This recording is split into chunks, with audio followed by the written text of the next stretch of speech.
মালদায় তৃণমূল শ্রমিক নেতার দাদাগিরি, হাসপাতালে ঢুকে তাণ্ডব, অস্থায়ী গ্রুপ ডি কর্মীদের মারধর, ৫ লক্ষ টাকা দাবি, টাকা না দিলে প্রাণনাশের হুমকি।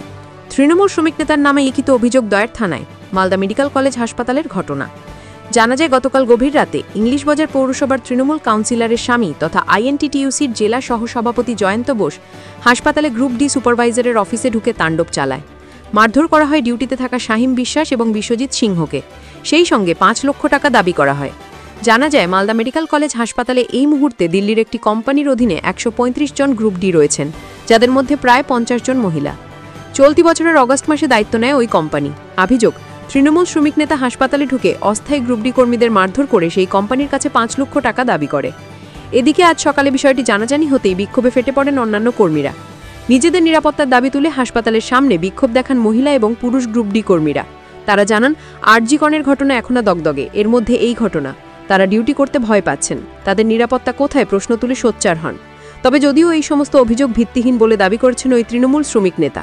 মিনিটের মধ্যে অফিসে যখন এসেছি তখন দেখছি অফিসে পুরো ড্রিঙ্ক করে 4 জন এদেরকে মোবাইল টোবাইল কেটে বসে আছে। আমি ঢুকলাম, ঢুকে বললাম, তোমরা এত রাত্রে এসেছো আমাদের অফিসে, কি প্রবলেম?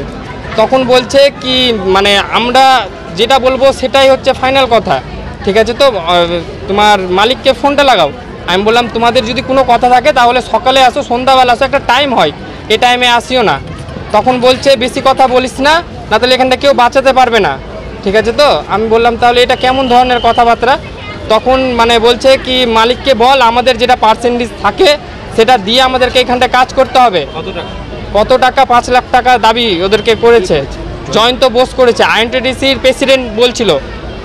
গতকালকে রাতের হামলা কি বলবেন আপনারা, কিভাবে দেখছেন? আমরা তো সকালবেলা আমি ডিউটিতে আসলাম, আমি আর আমার আরেকটা সুপারভাইজার দিদি আছে। আমরা যখন এসে শুনলাম তো এমনিতেই হচ্ছে আরজি করে যে ঘটনাটা ঘটেছে, তারপর থেকে তো আমরা এমনিতে আতঙ্কে আছি যে হাসপাতালে কাজ করা নিয়ে। যদি ছেলেদেরই এখানে সুরক্ষা না থাকে তো মেয়েদের কি সেফটি? মেয়েদের কোনো সেফটি নেই। তো একজন তৃণমূলের লোক এসে নাকি এরকম করেছে মদ্যপ অবস্থায় রাত্রেবেলা, তো কোনো সিকিউরিটি নেই, কোনো কিছু নেই। যাই হোক, হ্যাঁ একদম আতঙ্কে আছি। এইটা তো সম্পূর্ণ বোঝা যাচ্ছে না। ঘটনাটা ঘটেছে রাত প্রায় 1:30টার দিকে। ওরা 4 জন, সম্ভবত 4-5 জন রাতেবেলা হঠাৎ এসে অফিসে ধাক্কাধাক্কি করে ঢুকে আমাদের যারা সুপারভাইজার ছিল আরও তাদেরকে কিল ঘুষি মারধর চালায় এবং ফোন কেড়ে নেয় এবং ৫ লক্ষ টাকার ওরা দাবি করে।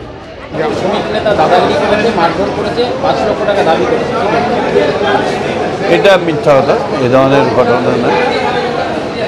ও নিজেই স্টাফ আছে, শুনেছি গেছে। যারা কাজ করবে না, না কাজ করে বেতন তোলার চেষ্টা করছে, হয়তো তাদেরকে বলেছে যে কাজ হচ্ছে না, এটাই যাতে আগামী দিনে যাতে ওর ইটা না আসে, যেন এটা বলছে। গতকাল রাত্রে মালদা মেডিকেল কলেজে তৃণমূল কংগ্রেসের ট্রেড ইউনিয়নের সহসভাপতি তথা কাউন্সিলরের হাজব্যান্ড, তিনি মেডিকেল কলেজে অস্থায়ী কর্মীর সঙ্গে যে ঘটনা ঘটিয়েছে তার জন্য আমরা ভারতীয় জনতা পার্টি নিন্দা জানাচ্ছি। আমরা ভারতীয় জনতা পার্টি বারবার সোচ্চার হয়েছি তৃণমূল কংগ্রেসের এই অপশাসন, এই দাদাগিরি, গুন্ডাগিরির বিরুদ্ধে। আমরা গতকাল তার আবার পুনরাবৃত্তি দেখলাম যে তৃণমূল কংগ্রেসের ট্রেড ইউনিয়নের সহসভাপতি তথা কাউন্সিলরের হাজব্যান্ড অস্থায়ী কর্মীদের রাত্রে মেডিকেল কলেজে ঢুকে মারধর করে এবং তাদের কাছে ৫ লক্ষ টাকা দাবি করে যে না দিলে তাদেরকে কাজ করতে দেবে না। আমরা সাধারণ মানুষের কাছে আপিল করছি যে তৃণমূল কংগ্রেসের যে মাটি মানুষের সরকারের নামে যে ক্ষমতা এসেছিল মমতা ব্যানার্জি, আমরা প্রতিনিয়ত দেখেছি, এখনো আরজি কর আমরা ভুলে যাইনি।